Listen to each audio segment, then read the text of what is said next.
Hi everyone! Welcome to my channel at ngayon, titingnan natin ang isa pang kakilakilabot na kaso. California, ikalawa ng Oktubre 2024. Sa loob ng isang silid sa isang kilalang hotel chain sa buong bansa, patay ang mga ilaw. Si Aaron Goodwin, host ng isang sikat na paranormal investigation show, ay mahimbing na natutulog matapos ang nakakapagod na araw ng pagfa-film. Nakaparada ang kanyang sasakyan sa isang maliwanag na parking lot sa labas ng bintana. Sa sandaling ito, hindi hinahabol ni Aaron ang mga multo. Siya ay nagpapahinga, nasa isang kalagayang tila ganap na ligtas. Ngunit 3,000 milya ang layo sa loob ng isang maximum security prison cell sa estado ng Florida. Ang kanyang buhay ay nagiging bahagi na ng isang digital na kasunduan. Ang liwanag mula sa isang illegal na smartphone ay tumatama sa mukha ni Grant Amato, isang lalaking naging laman ng pambansang balita noong 2019 dahil sa isang krimeng kinasangkutan ng sarili niyang pamilya. Nakatanggap si Amato ng mensahe mula sa asawa ni Aaron na si Victoria. Ang mensaheng ito ay hindi parang karaniwang usapan, kundi tila mga detalyadong tagubilin. Nakapaloob dito ang eksaktong lokasyon ng hotel, ang uri at plaka ng sasakyan, at kumpirmasyon na ang target ay tulog at hindi gumagalaw. Sa oras na iyon, si Victoria Goodwin ay nasa Las Vegas. Siya ay nagpapadala ng mga mensaheng kalaunan ay magiging bahagi ng opisyal na dokumento sa korte. Sa isang mensahe, tinanong niya si Grant, "Masama ba akong tao?" Ngunit halos agad din niya itong sinagot. Para sa kanya, masyadong matagal at komplikado ang hiwalayan.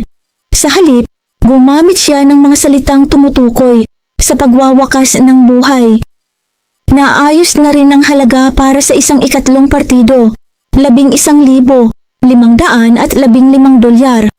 Habang natutulog si Aaron, nagsimulang makipag-ugnayan si Grant Amato sa isang sinasabing kontak sa labas. Ang katahimikan sa silid ng hotel ay nagsilbing likuran ng mga ebidensyang nabubuo, mga ebidensyang magwawakas sa kanilang pagsasama makalipas ang 5 buwan. Umaga ng ikatlo ng Oktubre, 2024 sa Florida. Nagsimula ang araw sa isang karaniwang inspeksyon sa loob ng correctional facility. Isang grupo ng mga security officer ang pumasok sa selda ni Grant Amato para sa rutina na paghahalughog. Sa gitna ng kanyang mga personal na gamit, natagpuan nila ang isang smartphone, isang bagay na mahigpit na ipinagbabawal sa loob ng kulungan. Ang mabilis na pagsusuri sa device ay agad nagbago sa sitwasyon mula sa simpleng paglabag sa patakaran. Naging isang mas malalim na investigasyon.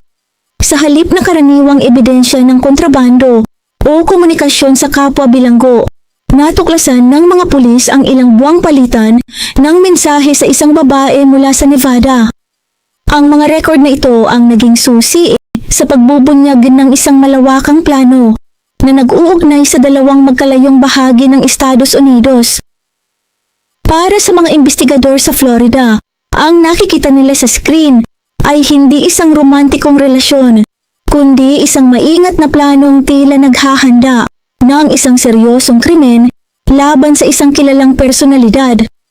Nakaimbak sa memorya ng telepono ang mga larawan ng bahay ni Aaron Goodwin, detalyadong schedule ng kanyang mga biyahe at mga tagubilin kung paano isasagawa ang koordinasyon habang siya ay nasa trabaho sa iba't ibang estado. Dito nagsimula ang isang komplikadong investigasyon na sumasaklaw sa iba't ibang estado na nangangailangan ng legal na pagpapatunay ng mga digital na ebidensya. Samantala, ang mga pulis sa Nevada ay kinailangang maglaan ng oras upang tahimik na suriin ang mga aktibidad pinansyal ng pamilya Goodwin.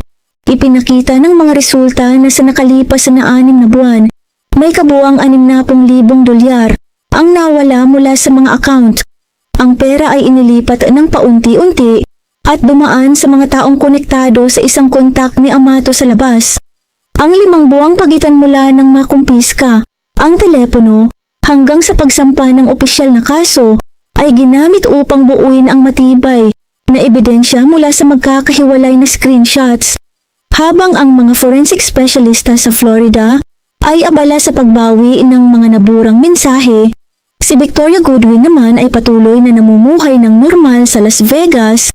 Hindi niya alam na ang kanyang digital na bakas ay masusing sinusuri na.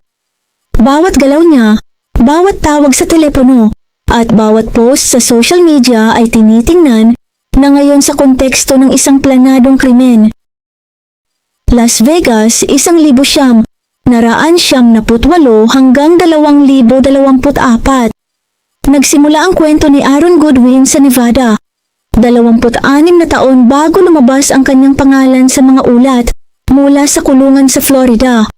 Tubong Portland, Oregon, lumipat siya sa Las Vegas na may pangarap na makabuo ng karera sa industriya ng pelikula. Sa simula, nagtatrabaho si Aaron bilang cameraman sa likod ng kamera. Nagbago ang kanyang landas nang sumali siya sa isang bagong proyekto na tinawag na Ghost Adventures. Ang konsepto ng palabas ay nakatuon sa pag-iimbestiga ng mga lugar na kilala sa mga ulat ng kakaibang paranormal na aktibidad. Habang tumatagal, inilipat siya ng mga producer mula sa likod ng kamera papunta sa harap nito. Naging isa siya sa pangunahing investigador na may natatanging papel sa grupo sa mga gabi ng filming sa mga abandonadong ospital, kulungan, at ang matatandang mansyon. Madalas siyang naiiwan mag-isa sa pinakamadilim na bahagi ng lugar. Ayon sa konsepto ng palabas, siya ang nagsisilbing bait o pangakit sa mga hindi nakikitang presensya.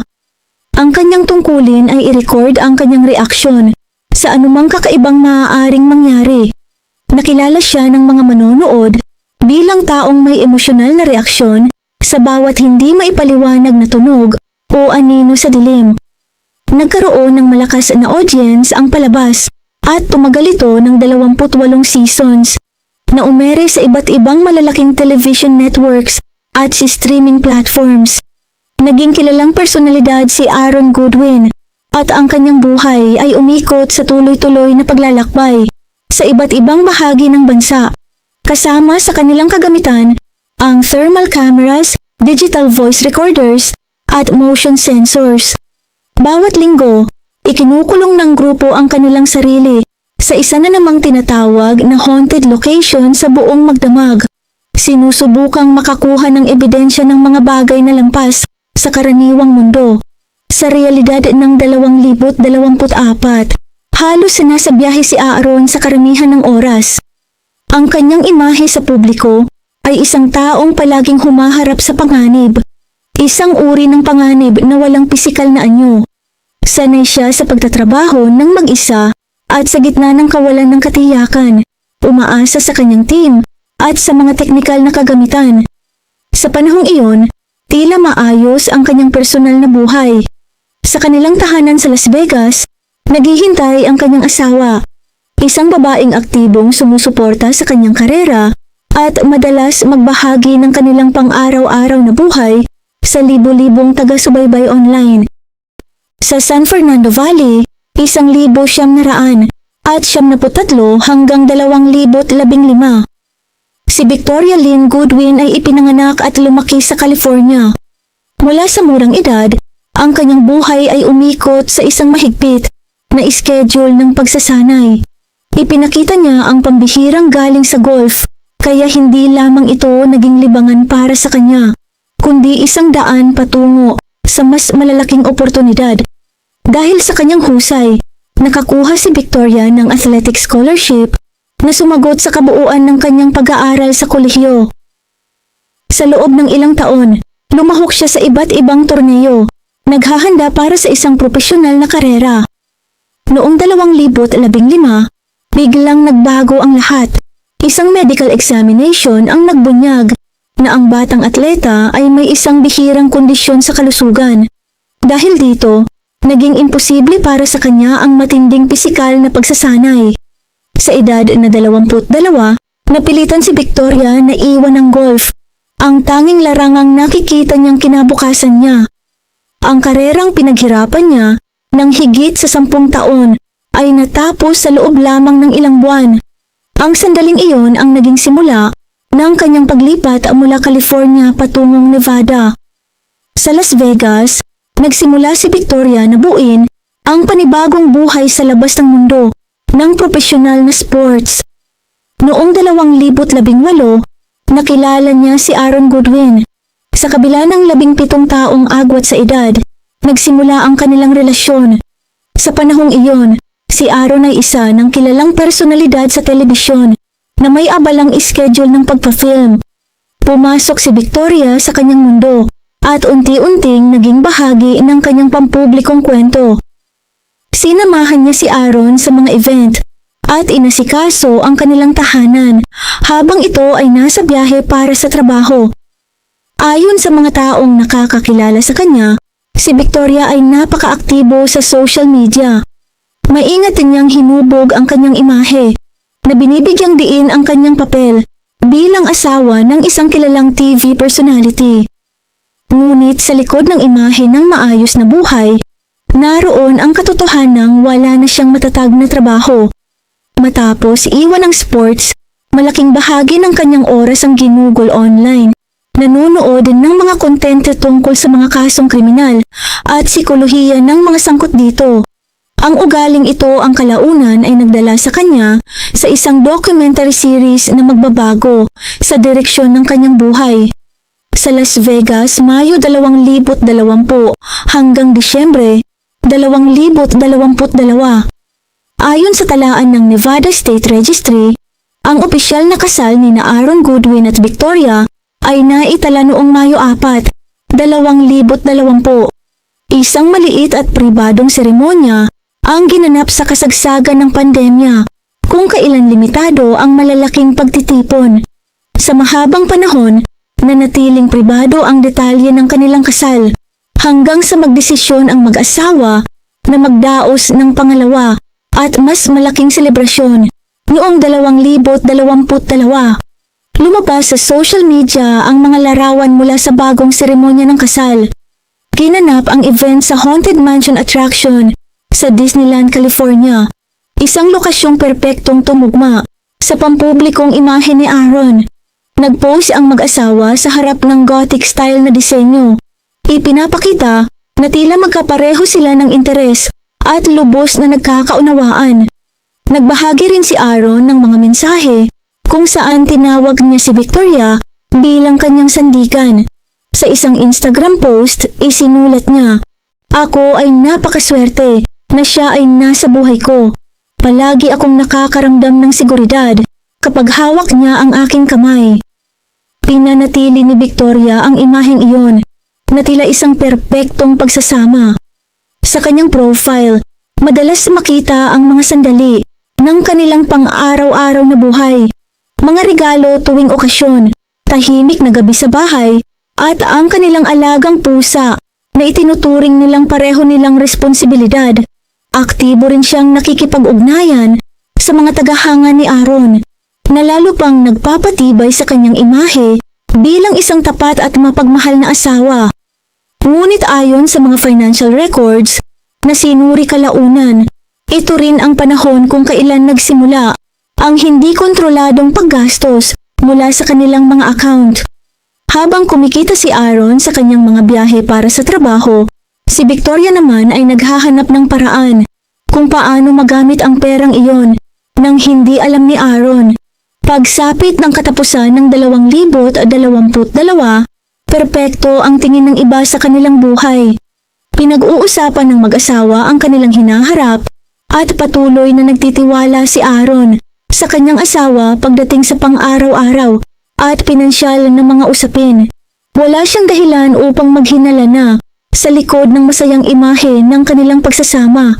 Lumalalim na ang interes ni Victoria sa mga mapanganib na personalidad. Habang nakikita ni Aaron ang kanilang relasyon bilang isang tahimik at ligtas na pahinga mula sa kanyang nakakapagod na trabaho, si Victoria naman ay unti-unting nahuhumaling sa kwento ng isang lalaking winasak ang sarili niyang pamilya dahil sa paniniwalang ito ay para sa pag-ibig. Marso 2024 sa Las Vegas. Nagsimula ang kwento ng plano hindi dahil sa isang totoong alitan, kundi sa harap ng telebisyon sa kanilang bahay. Nanood si Victoria Goodwin ng isang documentary project na pinamagatang Control Alt Desire na nakatuon sa kaso ni Grant Amato. Habang ang karamihan ng manonood ay nakikita ito bilang kwento ng pagbagsak ng isang tao dahil sa labis na pagkahumaling sa isang online na modelo, may ibang napansin si Victoria. Nakatuon ang kanyang pansin sa kakayahan ni Amato na magpakita ng matindi, halos walang hanggang dedikasyon sa isang babae, anumang maging kapalit nito. Ang baluktot na pananaw na ito ang naging simula ng lahat. Nakahanap si Victoria ng paraan upang maipadala ang kanyang unang mensahe kay Grant Amato sa pamamagitan ng sistema ng komunikasyon sa loob ng kulungan. Mula Marso hanggang Hunyo 2024, ang kanilang komunikasyon ay nagbago. Mula sa simpleng usapan tungo sa mas malalim na emosyonal na pagdepende. Unti-unting binuo ni Victoria ang isang imahe ng kanyang sarili sa isipan ng bilanggo bilang isang taong biktima ng sitwasyon. Inilarawan niya ang kanyang buhay kasama si Aaron bilang isang personal na kulungan na sa kanyang paniniwala ay wala ng legal o ligtas na paraan upang takasan.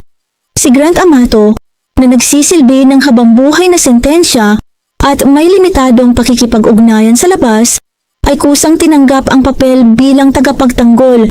Para kay Victoria, ang imahe ng kanyang tunay na asawa, ang lalaking sumusuporta sa kanya at nagpaplano ng kanilang kinabukasan, ay unti-unting napalitan ng isang perpektong imahe ng partner na nasa likod ng rehas. Sinimulan niyang kumbinsihin si Amato na hindi kailanman papayag si Aaron sa hiwalayan. Sa ganitong paraan, unti-unti niyang itinulak ang isang taong may kasaysayan ng agresibong pag-uugali patungo sa ideya ng isang matinding solusyon. Hindi ito bigla ang desisyon o simpleng online na relasyon. Isa itong mabagal at planadong psikolohikal na proseso kung saan kinumbinsi ni Victoria ang kanyang sarili na ang pag-alis sa kanyang asawa ang tanging paraan upang makamit ang kalayaan kasama ang isang lalaking hindi pa niya kailanman nakikita ng personal. Sa buong taon ng 2024 at sa simula ng 2025, ipinapakita sa social media ni Victoria Goodwin ang larawan ng isang perpektong buhay bilang asawa ng isang kilalang personalidad sa telebisyon. Regular siyang nagpo-post ng mga larawan mula sa kanilang tahanan sa Las Vegas na nagbibigay ng impresyon ng ganap na kapayapaan at katatagan. Nakikita ng kanyang mga taga-subaybay ang mga litrato ng kanilang pusa na madalas nilang ituring na parang ganapan na miyembro ng pamilya, kasama ang mga post tungkol sa mga okasyong magkasama nilang ipinagdiriwang. Noong Pebrero 2025, wala pang isang buwan na bago maging pampubliko ang plano, nagbahagi si Victoria ng larawan ng isang regalo para sa Araw ng Mga Puso. Makikita sa larawan ang isang komplikadong Lego set na sabay nilang binuo ni Aaron. Ang caption ay puno ng init at pagmamahal na lalong nagpapatibay sa imahe ng matatag nilang relasyon. Ngunit ayon sa mga record mula sa prison communication server sa Florida, ibang-iba ang tunay na nangyayari. Sa mismong mga araw na iyon, habang nagpo-post si Victoria ng masasayang sandali online, nagpapadala naman siya kay Grant Amato ng updated na schedule ng pagfa-film ng kanyang asawa. Detalyado niyang inilalarawan kung kailan bibiyahe si Aaron, anong airline ang karaniwang ginagamit nito, at kung saang mga hotel ito madalas mag-check-in. Ang impormasyong ito ay hindi basta imahinasyon o pangarap lamang.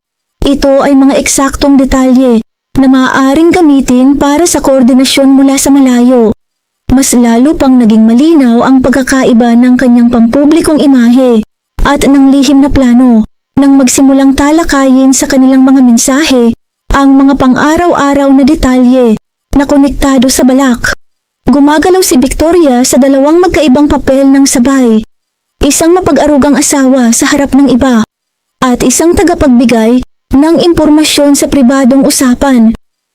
Kinukuhanan niya ng larawan si Aaron habang ito ay nagtatrabaho o nagpapahinga at agad itong ipinapadala sa loob ng kulungan sa Florida.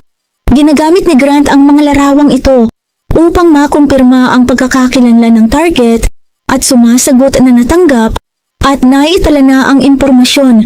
Nagpatuloy ang ganitong dobleng buhay hanggang Marso 2025. Patuloy na nakikita si Victoria kasama si Aaron sa mga pampublikong event at pinangangasiwaan ang kanyang fan pages habang kasabay nito ay tinatalakay niya kay Amato ang mga detalye ng kanyang inaasam na kalayaan. Ang mga tao sa kanilang paligid, kabilang ang mga kasamahan ni Aaron sa Ghost Adventures, ay walang napansin na pagbabago sa kanyang asal. Nanatili siyang kalmado, madaling nagpapalit mula sa imahe ng isang mapagmahal na asawa tungo sa isang taong sangkot sa isang lihim na plano, sa pamamagitan lamang ng ilang galaw sa kanyang smartphone. Ang panahong ito sa buhay ng mag-asawang Goodwin ay kalaunang naging mahalagang ebidensya na ang mga kilos ni Victoria ay hindi basta emosyonal na reaksyon. Ito ay isang maingat na planong panlilinlang.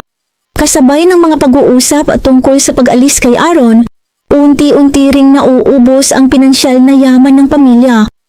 Si Aaron Goodwin, na kumikita mula sa isang matagumpay na palabas sa telebisyon at pagbebenta ng merchandise, ay lubos na nagtitiwala sa kanyang asawa pagdating sa paghawak ng kanilang pera. Ang tiwalang iyon ang nagbigay daan upang makagawa siya ng mga transaksyon sa loob ng ilang buwan nang hindi agad napapansin.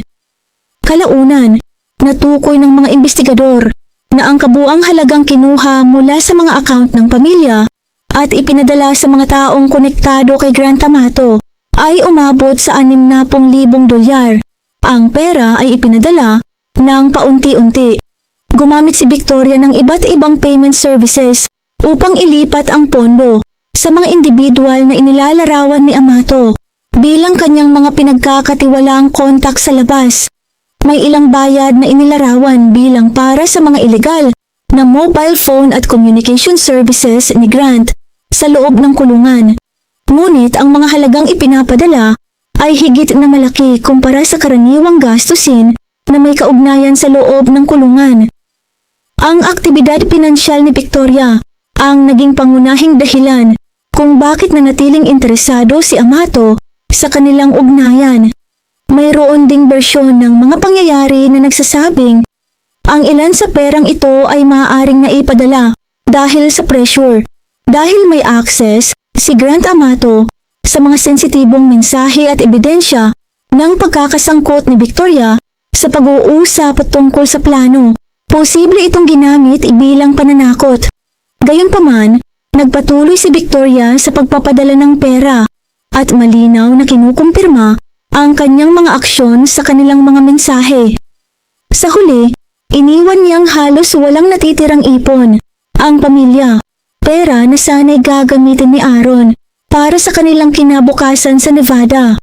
Bawat bagong padala ay lalo pang nagpapatibay ng koneksyon sa pagitan ng bilanggo sa Florida at ng babae sa Las Vegas, na ginagawang halos hindi na mababawi ang kanilang pinansyal na sitwasyon.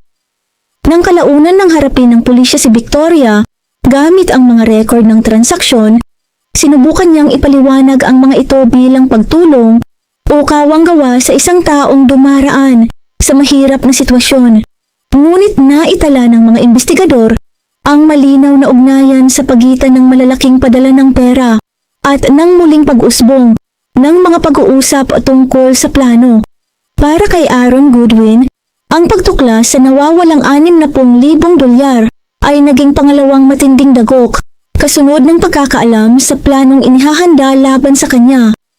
Ang kanyang personal na ipon na pinaghirapan sa loob ng maraming taon ng pagfa-film sa iba't ibang lugar ay nagamit pa sa isang planong magdudulot ng kapahamakan sa kanya. Ikalawa ng Oktubre, 2024, umabot sa pinakamataas na antas ang koordinasyon sa pagitan ng Las Vegas at ng kulungan sa Florida. Si Grant Amato, gamit ang isang ilegal na linya ng komunikasyon, ay kumikilos na parang isang tagapangasiwa ng operasyon. Humihingi siya ng pinal na kumpirmasyon kay Victoria at ng pinakabagong detalye para sa taong target. Isa-isang ipinapadala sa chat ang mga larawan, ang puting SUV ni Aaron, ang pangunahing pasukan ng isang hotel sa California, at isang mapa ng lugar na may mga markang posibleng daanan na makakaiwas sa mga security camera. Kinumpirma ni Victoria na handa na siyang bayaran ang natitirang halaga, ang parehong $11,515 na naitala bilang napagkasunduang kabayaran. Ibinahagi rin ni Amato ang isang planong pang-distract. Ayon sa plano, tatawag siya sa cellphone ni Aaron sa eksaktong oras na kanilang napag-usapan. Simple ang layunin, mailabas ang target sa silid o kahit man lang mailihis ang kanyang atensyon sa mismong sandaling papalapit ang aataking tao. Sa mga mensahe, makikita ang kaba at pagkainip ni Amato. Paulit-ulit siyang humihingi ng update. Kailangan kong malaman kung ano na ang nangyayari. Tapos na ba? Maaari ba akong makakuha ng update? Sa gabing iyon, parehong pakiramdam ng dalawang sangkot na tila hindi sila maaabot. Pinag-uusapan nila ang kanilang hinaharap. Hinahati ang mga papel sa relasyong iniisip nilang magsisimula matapos ang pagkawala ni Aaron. Muli, kinumpirma ni Victoria na ang kanyang asawa ay natutulog at walang kaalam-alam sa mga nangyayari. Ang aktwal na mangyayari sana sa gabing iyon ay napigilan lamang ng pagkakataon. Ilang oras lang ang lumipas, naputol ang koneksyon ni Amato sa labas nang biglang makialam ang seguridad ng kulungan. Ang bawat mensaheng ipinadala sa gabing iyon mula sa eksaktong lokasyon ng hotel hanggang sa huling tanong tungkol sa estado ng plano ay naging malinaw na ebidensya ng isang sinadya at maingat na planong krimen na hindi natuloy dahil sa mga teknikal na pangyayari. Marso 6, 2025, isang silid interrogation sa Las Vegas Metropolitan Police Department. Si Victoria Goodwin ay humarap sa realidad na matagal niyang iniiwasan sa loob ng 6 na buwan. Sa mesa sa harap niya ay mga folder na puno ng nakaprint na mensahe, bank records, at detalyadong mga mapa. Ang kanyang unang reaksyon ay mariing pagtanggi. Inamin niya ang pagiging hindi tapat at ang kanyang emosyonal na koneksyon kay Grant Amato. Ngunit iginiit na ang lahat ng usapan tungkol sa pananakit sa kanyang asawa ay pawang imahinasyon lamang. Ayon sa kanyang bersyon, ang mga pag-uusap tungkol sa pagkuha ng ibang tao ay paraan lamang upang maibsan ang kanyang nararamdaman, isang paraan ng pagharap sa depresyon at pakiramdam na siya ay naipit sa kanilang pagsasama. Inilarawan niya ito bilang isang matagal na role-playing na hindi kailanman nilalayong lumampas sa screen ng kanyang smartphone. Ngunit inilatag ng mga investigador ang kanilang pinakamalakas na ebidensya, ang galaw ng pera, ang $60,000 na kinuha mula sa account ng pamilya ay ipinaliwanag ni Victoria bilang tulong o donasyon para sa mga bilanggo at para sa communication services ni Grant. Ngunit bumagsak ang paliwanag na ito nang ihambing ng mga detective ang mga timeline. Ang malalaking padala ay ginawa sa eksaktong mga araw kung kailan ipinapakita sa chat logs ang mga usapan tungkol sa mga ruta ng biyahe ni Aaron at ang halaga para sa kanyang pag-aalis. Ang mga larawan ng kanyang sasakyan at ng hotel na ipinadala sa mismong gabing inaasahang mangyari ang plano ay tuluyang nagpatunay na hindi ito simpleng imahinasyon lamang. Sa harap ng dami ng digital na ebidensya, gumawa si Victoria ng desisyong ikinagulat, maging ng kanyang sariling legal na team. Tinanggihan niya ang opsyon na makalaya, pansamantala kahit handa ang kanyang pamilya na magbigay ng kinakailangang halaga. Sinabi niyang nauunawaan niya ang bigat ng kanyang ginawa at pinili niyang manatili sa kustodiya. Hindi ito ganap na pagsisisi.